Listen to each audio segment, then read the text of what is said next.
నామమున ప్రభువుల కార్యంలో సేవకుల సదస్సుగా మేమందరము రకరకమైన సంఘాల వారమైన బాధ్యతలకి సహవాసం బట్టి ఇక్కడ కూడుకుని ఉన్నారా స్తోత్రము.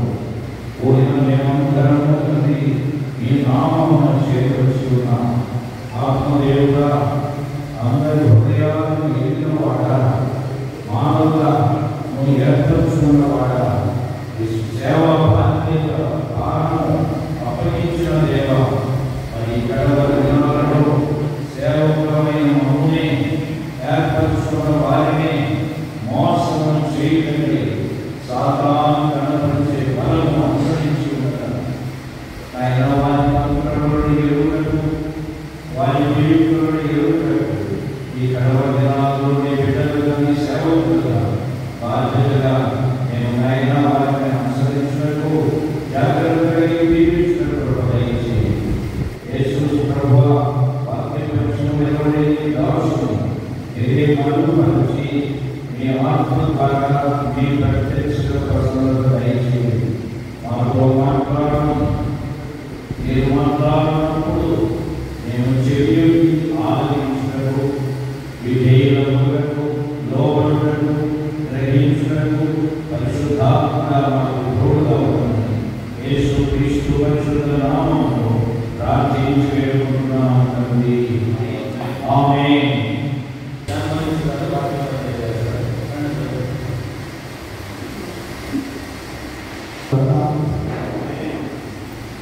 చిన్న ప్రార్థన చేస్తున్నాం.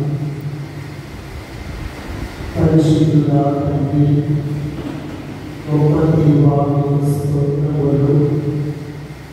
కనికరముగా చాలగలిగిన దేవా, తండ్రి మీకు కృతజ్ఞతాస్తుతులు. దేవాని దినము మమ్మల్ని ఏర్పరచుకొని దేవాని సేవకులకు మాకు కావలసిన మాటలను మీరు అందించండి ప్రభావ. దేవాన్ని ఎన్నిక లేని వారను, మానవాడలేని వారను, విలువలేని వారను ప్రభావ, మమ్మల్ని నిలబెట్టుకొని మీ ఆత్మ చేత, శక్తి చేత మీరు మాట్లాడండి ప్రభావ.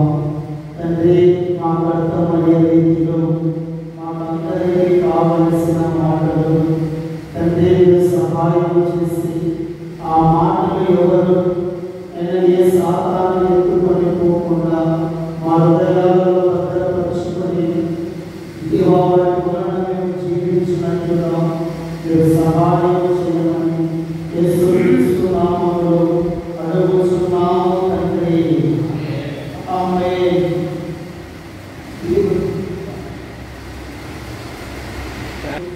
ఇక్కడ ఏ పదవులలో ఉన్నారో వారందరినీ కూడా నా హృదయపూర్వకంగా వందనాలు, శుభములు.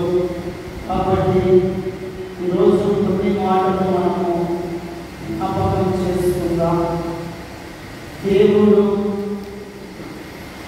కొన్ని మాటలు తన ఆత్మ చేత మనకు అందిస్తున్నాడు. ఇలాగా చూడండి, దేవుని మాటలు వినగలిగిన మనము ఆ మాటల ద్వారా ఎంతగానో మనం బలపరచబడతాం, ఎంతగానో మన జీవితాలు ఒక ఉన్నత స్థితికి వెళ్ళిపోతాయి. అలాంటి మాటలే దేవుడు ఈరోజు మన ఎదుట మాట్లాడుతున్నాడు.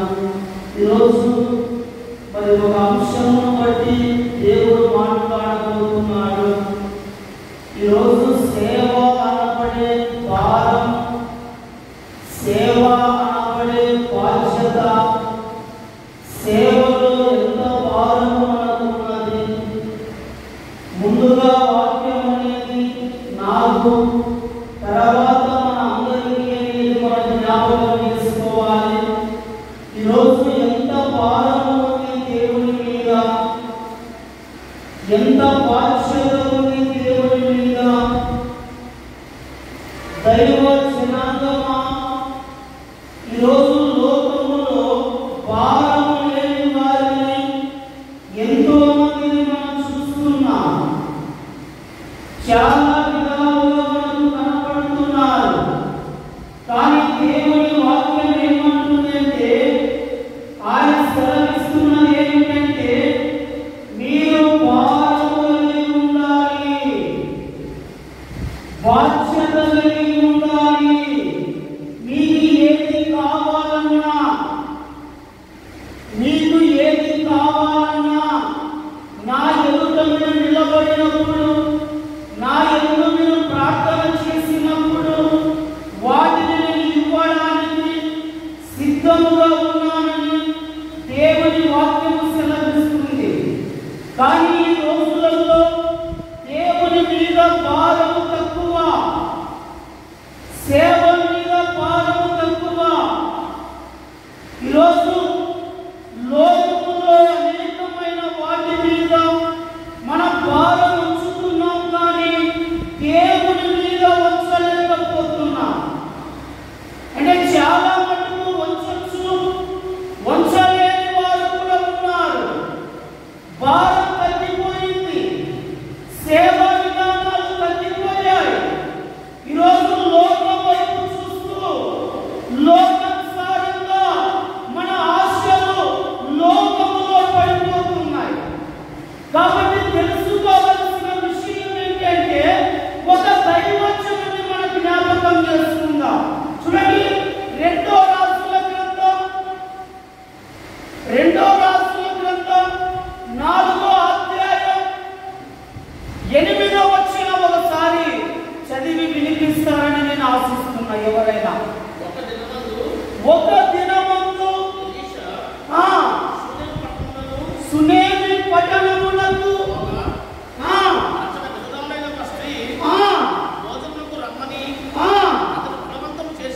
దేవునికి మహిమ కలుగును గాక. బోలో యేసు మహారాజుకే. గమనించే మాట ఏమిటంటే, దైవ జనాంగము ఇక్కడ చూస్తే ఒక ఎలీషా అనబడే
తన సౌకర్యము కొరకు తనకొక మేడ గది కావాలన్నా, భోజనం కావాలన్నా ఆ ప్రయాణములో సిద్ధముగా ఉన్నది.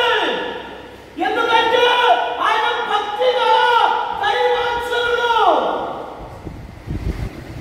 భక్తి మనలో ఉంటే సమస్తము మనకు సాధ్యమే. భక్తి మనలో ఉంటే మన ఎదుట అన్ని సమకూర్చబడతాయి. అది ఏదైనా సరే లోకములో మనం అసాధ్యమైనది కూడా సాధ్యముగా మనం పొందుకుంటాం. కాబట్టి భక్తి కలిగిన దైవజనుడని రాయబడింది. అక్కడ ఏమని? భక్తి కలిగిన దైవజనుడు, భారము కలిగిన దైవజనుడు, యేసు ప్రభు చెప్పినట్లుగా నడిచే దైవజనుడు ఆయన. గమనించాలి దైవజనాంగమా, ఈ రీతిగా మన జీవితాలు కొనసాగిస్తున్నామా? మన జీవితాలు యేసు కొరకు ఎంత ప్రయాసం ఉంది. ఇది చాలా ప్రాముఖ్యం. మనందరికీ నాకంటే పెద్దవారు గొప్పవారు ఉండొచ్చు, కానీ వాక్యము ఏం బోధిస్తుందో అదే మేము మాట్లాడుతూ ఉన్నాం. దేవునికి మహిమ కలుగును గాక. కాబట్టి అన్ని సమకూర్చాడు దేవుడు ఆ దైవజనుని విషయంలో. ఎందుకంటే దేవుని మీద భారం. ఈరోజు చాలా మంది సేవలో మంచి ఇళ్లకు పోతారు, డబ్బులున్న ఇళ్లకు పోతారు, ఆస్తులున్న ఇళ్లకు పోతారు. ఏమీ లేదంటే ఎప్పుడో సంవత్సరానికి ఒక రోజు కనపడతాం. సరైన భోజనం ఉండాలి, సరైన కానుక ఉండాలి, సరైన విధానములో వారు చూడకపోతే, వారి ఇల్లు మానేసి వాళ్ళ ఇళ్లకు 2 మార్లు పోతే 10 మార్లు పోతే ఈ ఇంటికి ఒకసారి వెళ్తాం. అంటే ఇదంతా ఎలా ఉందంటే మన దేవుని మీద భారం లేదు, దేవుని మీద బాధ్యత లేదు, సేవ మీద బాధ్యత లేదు. గమనించాలి దైవజనాంగమా, దేవుడు ఏమంటున్నాడంటే ఒక సరైన సమాధానముతో ఉండాలి ప్రతి ఒక్కరి మీద. ఉన్నవారైనా లేనివారైనా, ఎందుకు పనికిరాని వారైనా యేసు ప్రభు కాలంలో ఏం చేశాడు? ఉన్నతమైన వారి దగ్గరికి వెళ్ళాడా? బాగా కాళ్ళు చేతులు బాగా ఉన్న వారి దగ్గరికి వెళ్ళాడా? ఎక్కడైతే పక్షవాయు కలిగి ఉన్నారో, ఎక్కడైతే రోగము కలిగి ఉన్నారో, ఎక్కడికి ఆయన వెళ్ళవలసి ఉన్నదో అక్కడికి ఆయన వెళ్ళాడు. ఈరోజు సేవకునిగా దేవుని ఆత్మ ధరించుకున్న మనము యేసులాగా చేయాలి ఈ దినాలలో. అందుకే ఎలీషా గారు భక్తి గల దైవజనుడని ఎవరు పలుకుతున్నారు? ఇక్కడ గ్రంథాలు సెలవిస్తున్నాయి, లేఖనాలు మాట్లాడుతున్నాయి. ఈరోజు మన విశ్వాసులు, మన ఇంటి పక్కలో వారు, మనకు తెలిసిన వారు కూడా మనల్ని ఆ మాట అనలేకపోతున్నారు. కారణం ఏంటంటే మన ప్రవర్తనలు బాగోలేవు. గమనించాలి దైవజనాంగమా, లేఖనాలు సెలవిస్తున్నాయి. ఏమని తెలుసా? భక్తి గల దైవజనుడు, ఈయన పట్ల దేవుడు ఉన్నాడు, ఈయనకు మేము ఏదో ఒకటి చెయ్యాలి. సునేమిరాలుకున్న ఆలోచన చాలా గొప్పది. నిజమే. ఇలాంటి ప్రయాణాలలో మన దేవుని మీద భారం కలిగి మనం అడుగులు వేసినట్లయితే మనకు సిద్ధముగా ఉంటాది. వినాలి, మనకు సిద్ధముగా ఉండాలి ప్రియులారా. మనకు కావాల్సినవన్నీ సమకూర్చబడతాయి. చూడండి, ఆ మాట మరొకసారి చదవాలని ఆశిస్తున్నాను. మరొకరు చదవండి. దైవజనులు పెద్దవారు చదివి వినిపించాలని ఆశిస్తున్నాం.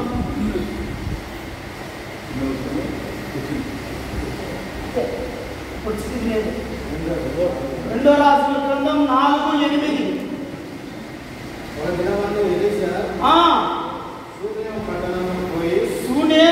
పట్టణమునకు పోయి అక్కడ గనురాలైన స్త్రీ భోజనమునకు రమ్మని బలవంతము చేసెను కనుక అతడు ఆ మార్గమున వచ్చినప్పుడల్లా ఆమె ఇంట భోజనము చేయుచుండెను. దేవునికి మహిమ కలుగును గాక.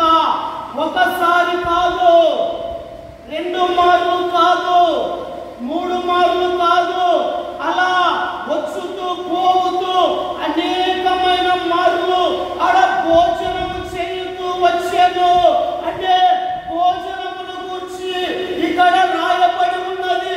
ఒక భోజనమే కాదు దైవ జనాంగమా, సేవకునికి కావలసిన సామ్రాజ్యమంతా కూడా దేవుడు ఆ కుటుంబము ద్వారా సమకూరుస్తున్నాడు.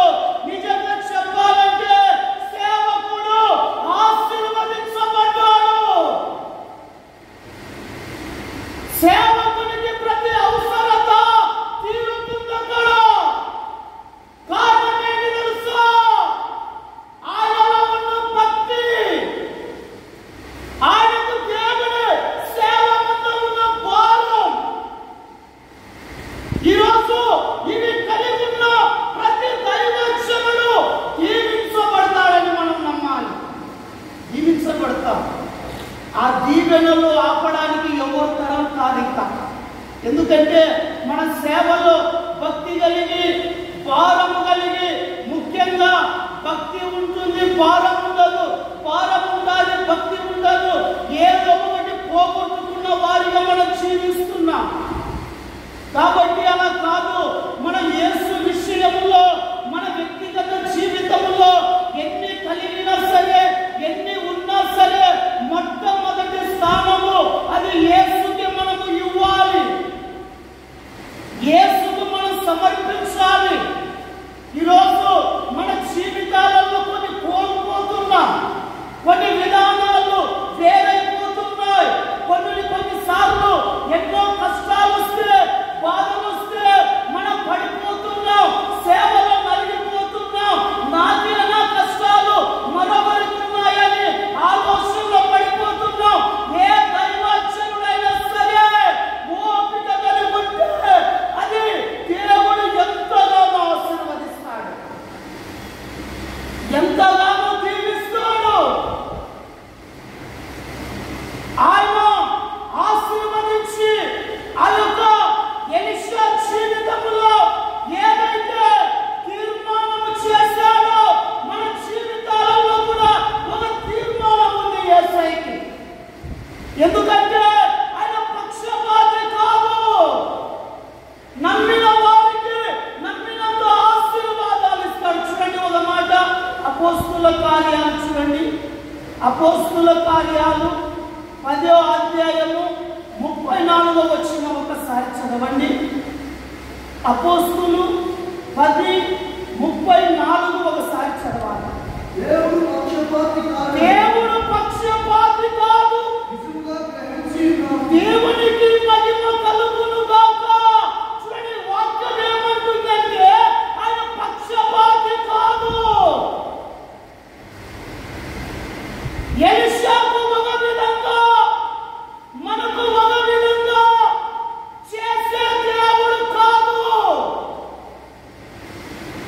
ఎలీషాకున్న భారం, ఎలీషాకున్న భక్తి మన జీవితంలో ఉంటే మనం కూడా పొందుకుంటాం.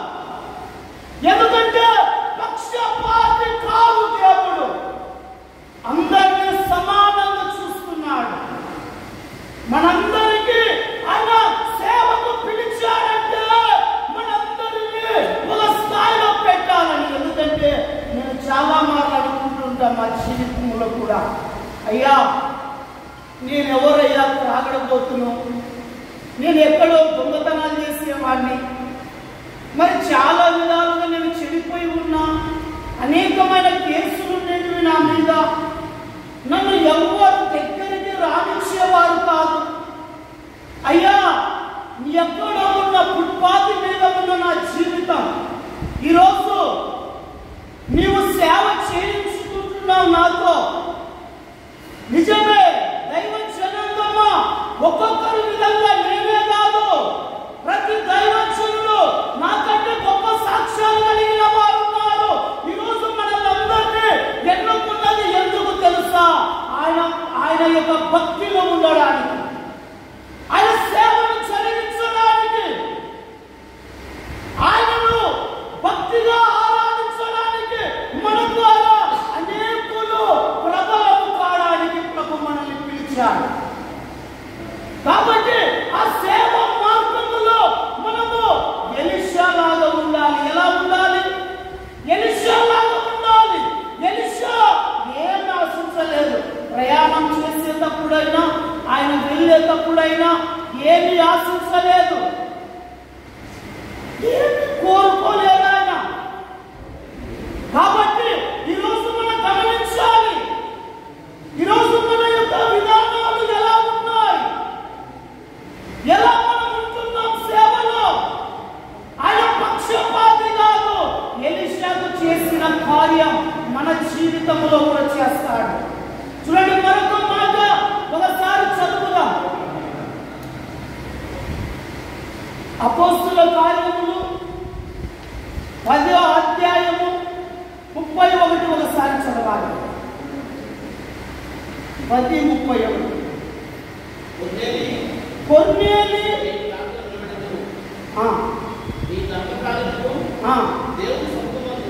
దేవుని సమూహమందు దేవునికి మహిమ కలుగునుగాక.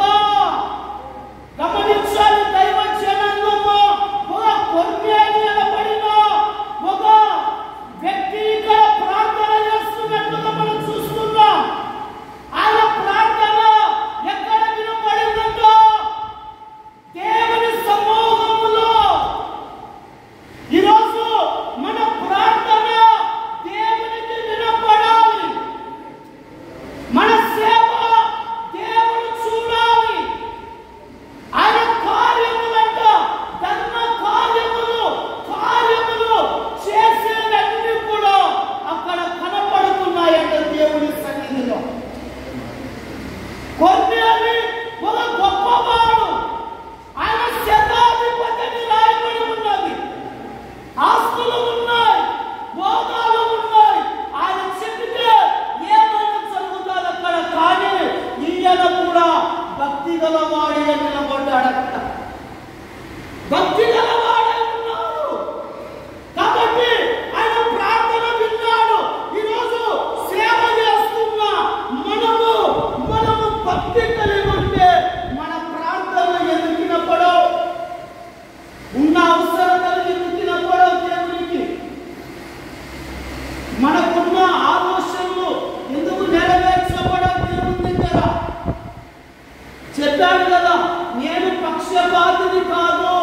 కొర్నేలి ప్రార్థన వినపడింది కదా. ఆయన చేసిన ధర్మ కార్యములలో కనపడుతున్నాయి.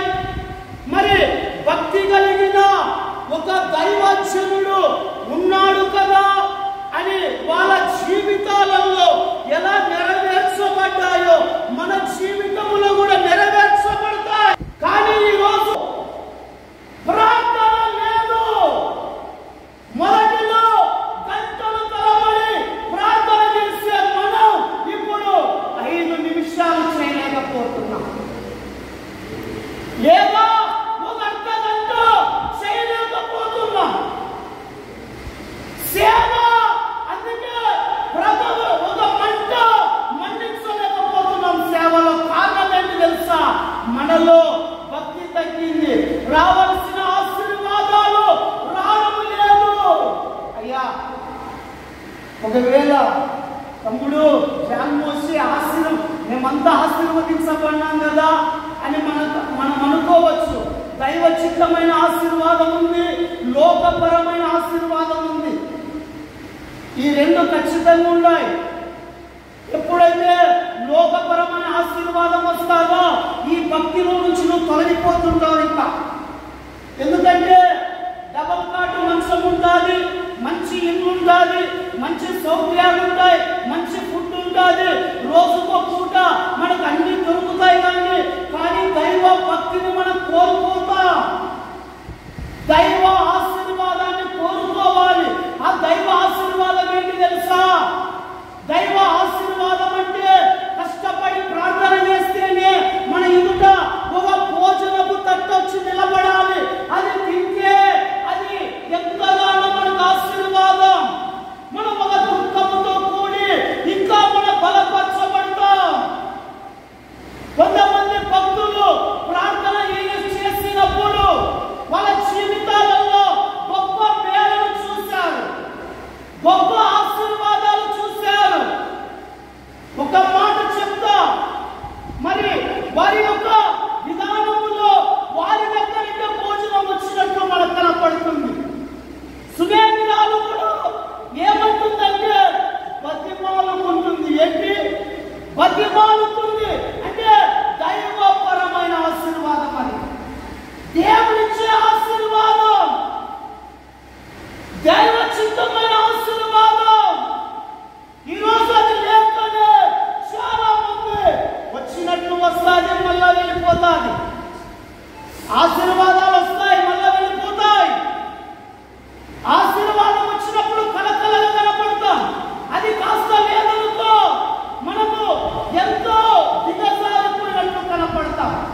సేవలో ఇలాంటి అనుభవాలు ఎన్నో మనం చూస్తున్నాం. కాబట్టి మనం భారము కలిగి ఉండాలి, సేవ మీద భక్తి కలిగి ఉండాలి. మన ఎదుటకు ఆశీర్వాదాలు వస్తాయి, నువ్వు కావాలని కోరుతాయి. స్నేహితులంటుంది, అయ్యో నువ్వు రావాలయ్యో, నువ్వు భోజనం చేయాలయ్యో, నువ్వు మా ఇంటికి రావాలి. ఆశీర్వాదం పిలుస్తుంది సేవకుని. అంతటితో వదిలేస్తారా? అక్కడ చదువుతూ వెళితే వారి ఇంటి మీద ఒక గది కట్టినట్టుగా మనం చూస్తున్నాం, ఒక పీఠం వేసినట్టుగా. అంటే సేవకునికి కావలసిన ప్రతి అవసరత అక్కడ తీర్చబడి ఉన్నదని మనకు తెలుస్తుంది. దైవచనక్రమ. మరి ఈరోజు దేవుని సేవ మీద, దేవుని యొక్క విధానములో ఎలా జీవిస్తున్నాం మనం అందరం? ఎవరైనా సరే, నువ్వు నేను తన పరిచర్య ఎంత భారం కలిగి ఉన్నాం, ఎంత ఆశ కలిగి ఉన్నాం. ఆ ఆశ కలిగినప్పుడు దేవుడు ఆశీర్వదిస్తే అప్పుడు మనసుకు నిమ్మలం అనిపిస్తుంది. లోకములు 10 లక్షలు వచ్చినా కూడా అది వచ్చినప్పుడు మనకు లోపల నెమ్మది పోదు, నెమ్మది రాదు. ఎందుకంటే అది దైవపరమైన ఆశీర్వాదం. అందుకే కొన్నేది ఎంత ఉన్నా కూడా, ఎంత హోదా కలిగినా కూడా తన సన్నిధిలో ప్రార్థన వినిపిస్తున్నాడు, ప్రార్థన చేస్తున్నాడు. డబ్బులు లేక చేయలేదు ఆయన, అధికారం లేక చేయలేదు ఆయన. అతను కూడా భక్తి కలిగి చేస్తున్నాడు ప్రార్థన. ఈరోజు ఈ భక్తి చాలా మందిలో విరిగిపోతుంది, అది వెళ్ళిపోతుంది. ఏమంటారంటే బైబిల్ గ్రంథమైనా ఏ గ్రంథాలైనా పెద్ద పెద్ద సేవకులు రాసినది కూడా ప్రతి పుస్తకమైన దేవుని భక్తి కలిగి, బాధ్యత కలిగి, భారం. అందుకే దేవుడు ఏమంటున్నాడంటే సమస్త భారములు నా మీద వేయండి. చాలా మంది ఏంటంటే వాళ్ళ మీద వాళ్ళు వేసుకొని కుంగిపోతా ఉంటారు. అది కరెక్ట్ కాదు. ఒక గొప్ప దేవుడు ఉన్నాడు మన ఎదుటని, ఆయన మీద వేయాలి. వేయడం అంటే తీసుకుపోయి ఆయన మీద పెట్టడం కాదు, ప్రార్థన చేయాలి. దేవుని సన్నిధిలో భారమును కూర్చి దేవుని దగ్గర మొర పెట్టాలి. ఒక గువ్వ తెలుసా? ఒక గువ్వ చెట్టు మీద ఉన్నప్పుడు అది 24 hours గూ గూ గూ అని అడుస్తూ ఉంటుంది.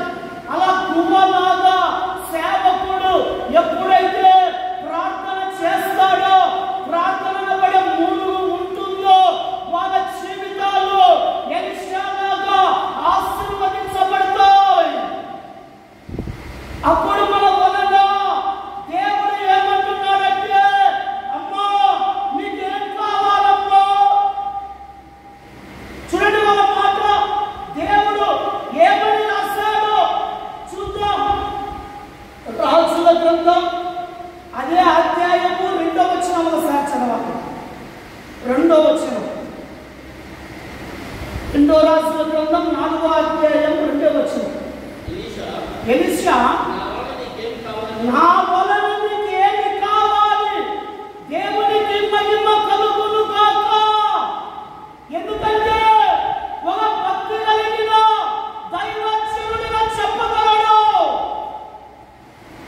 భారం కలిగిన దైవజనుడిగా చెప్పగలడు. మన సంఘాలలో, మన విశ్వాసములో, మన యొక్క విశ్వాసులకు ఇలాంటి భరోసా ఇవ్వగలం. ప్రార్థన లేకపోతే, నడిపింపు లేకపోతే, మనకు ఇష్టానుసారంగా ఉంటే వాళ్ళకు ఏమని భరోసా ఇవ్వగలం, ఏమని చెప్పగలం? చూడండి, దైవజనుడు అమ్మా నువ్వు భోజనం పెట్టావు, బతిమాలుతుంటావు, నా వలన నీకేం కావాలమ్మా? చాలా మంది ఎలా ఉన్నారంటే ఇప్పుడు అడగరు వాళ్ళని, ఎప్పుడు ఏమి ఇస్తావు, ఏం పెడతావు, ఏమి ఇస్తావు, ఏం పెడతావు, ఇదే. నీకేం కావాలమ్మా? నా వలన దైవజనుడని నన్ను పిలిచావుగా ప్రార్థనకి, అమ్మా చేతనైన సహాయం చేయలేదు కానీ దేవుని సమూహంలో నీ కొరకు ప్రార్థన చేస్తా అనే మాట కూడా మాట్లాడలేము ఒకసారి మనం. ఎందుకంటే మనకు ఎంతసేపు ఉన్న రాబడి, ఎంతసేపు ఉన్న ఫుడ్, మన పిల్లలు, మన భార్య, మన కుటుంబం, మనకు ఎలా ఉన్నాం, మంచి చర్చి ఉందా, మంచి ఇల్లు ఉందా, ఇలాంటి ఒక విధానంలో మనం కొనసాగుతున్నాం. అయితే దేవుడు ఏమంటున్నాడు తెలుసా? ఎలీషా ద్వారా అమ్మా నీకేం కావాలమ్మో? అసలు మన భక్తి గలవారమైతే కదా ఆ మాట పలకగలుగుతాం. ప్రార్థన చేస్తే నెరవేర్పు వస్తుంది. చాలా మంది అంటారు, అయ్యా నేను ప్రార్థన చేస్తుంటే అబ్బా ఏమేమో జరుగుతున్నాయి. ఏది జరుగుతాయి? నేను అంటున్నాను, ఒక భక్తి కలిగి ఈ లోకములో భయంకరమైన ఒడుదుడుకులలో, భయంకరమైన జీవితంలో ఈ మనస్సుల మధ్య భక్తి కలిగి మన ప్రార్థన పనులుగా తీర్చబడాలి. చూడండి, శతాధిపతి అంటే ఎవరైనా? శతాధిపతి కొర్నేలి.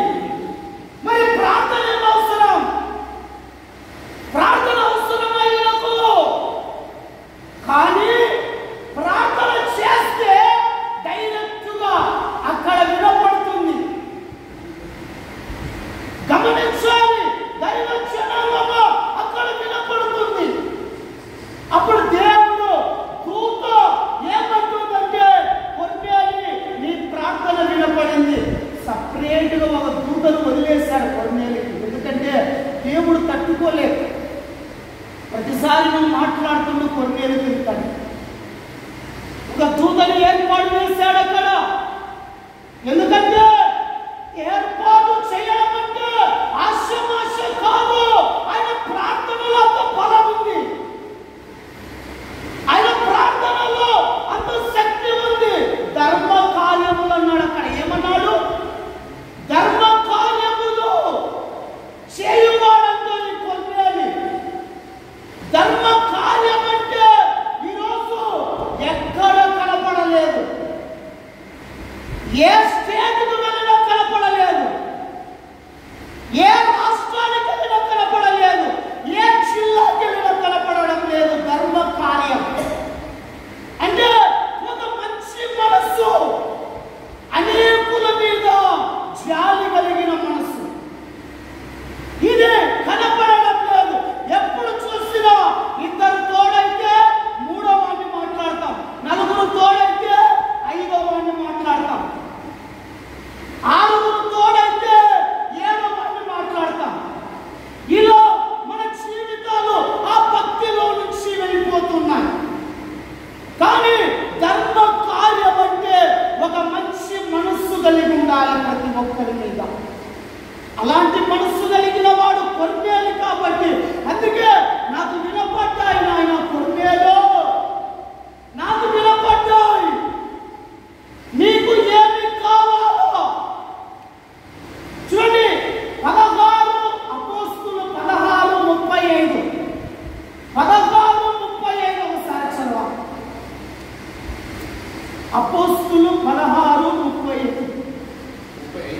35వ వచనం. ఉదయమైనప్పుడు ఉదయమైనప్పుడు న్యాయాధిపతులు ఆ ఆ మనుషులకు మనుషులకు విడుదల చేయమని విడుదల చేయమని దేవునికి మహిమ కలుగును గాక. నువ్వు చేసే ప్రార్థనను బట్టి విడుదల, నీ సంఘానికి విడుదల, నీ సేవకు విడుదల. చూడండి, వారికి విడుదల ఉదయం కాగానే, అంటే ప్రార్థన చేసిన సమయం రాత్రి అనుకుందాం, పొద్దున లేస్తేనే ఏమైంది వారికి విడుదల అంటే ఏమి విడుదల? నాకేమి కష్టాలు లేవు, నాకేమి బాధలు లేవు అనుకొని మనం అనుకోవచ్చు. కానీ ప్రతి సేవకుని మీద ఏదో ఒకటి పనిచేస్తూనే ఉంటారు. విడుదల లేని పరిస్థితుల్లో మనం ఉన్నాం. విడుదల రావడం లేదు. ఎక్కడ పడిపోయే వాళ్ళు అక్కడ పడిపోతున్నారు. డబ్బుకు పడిపోయే వాళ్ళని డబ్బుకు లొంగేస్తూ ఉంది. వ్యభిచారానికి పడిపోయే వాళ్ళు వ్యభిచారానికి, ఆస్తులకు పడిపోయే వాళ్ళు ఆస్తులకి. సాతాను బలమైన పని చేస్తూ ఉంది మన మీద. ఎవరు ఎక్కడ దొరుకుతారో సాతానుకు బాగా తెలుసు. గమనించాలి దైవ జనాంగమా. అందుకే మనం విడుదల లేని స్థితిలో ఉన్నాం. మన విడుదల కనపడలేదు మనకి. మనం చేసేటివి కూడా మనం కప్పిపుచ్చుకుంటున్నాం. కానీ దేవుడు ఒక రోజు ఒక రాజ్యం ఉంది, అక్కడ మనల్ని అన్ని బయట పెట్టేస్తాడు ప్రభు.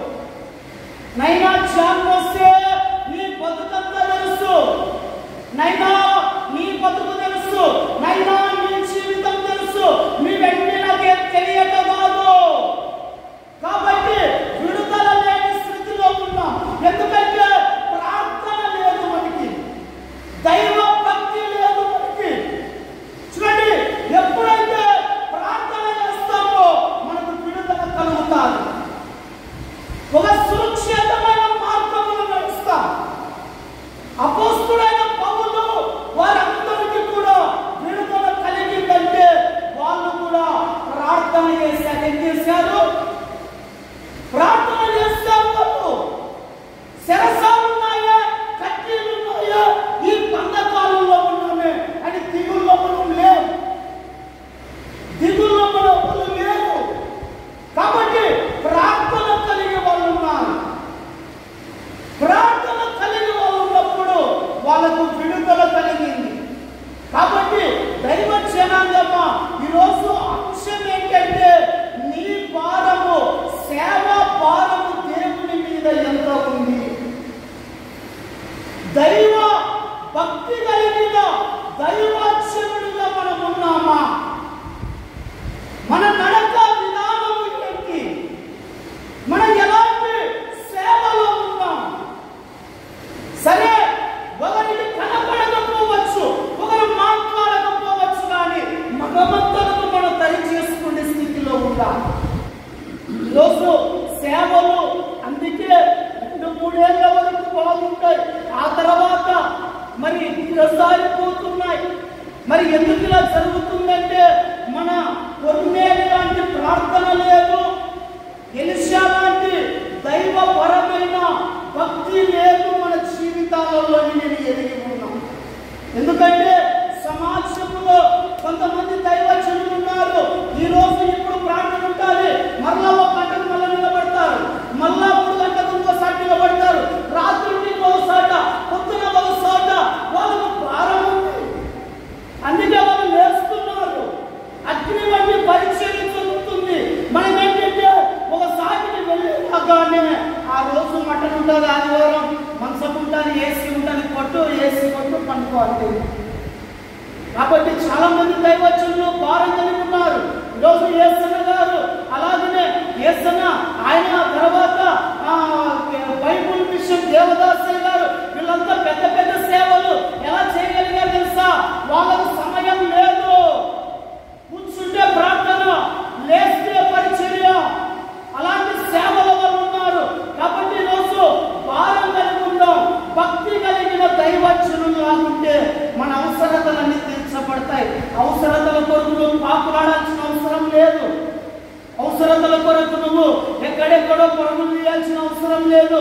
నీ దగ్గరికి అవసరతలు వస్తాయి, నీ దగ్గర నిలబడతాయి అవసరతలు. చూడ ఆమె సునేమిరాలు ఏమంటుంది దైవజనుని, అయ్యా దయచేసి నువ్వు వెళ్ళకుండా ఖచ్చితంగా నువ్వు ఫోన్ చేయాలయ్యా. అలా వస్తున్నప్పుడు పోతున్నప్పుడు అంటే ఒక స్థిరమైన ఆధారం దొరికింది.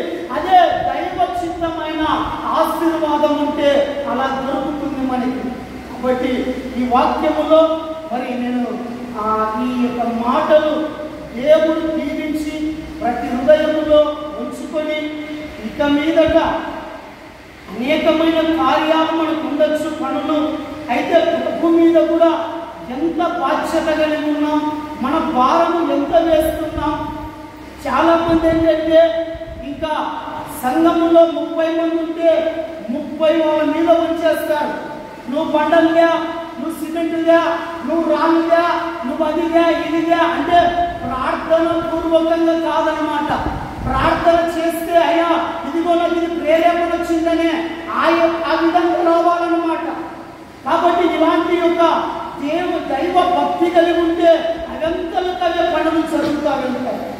దేవునికి మహిమ కలుగును గాక. ఈ వాక్యము దేవుడు దీవించును గాక.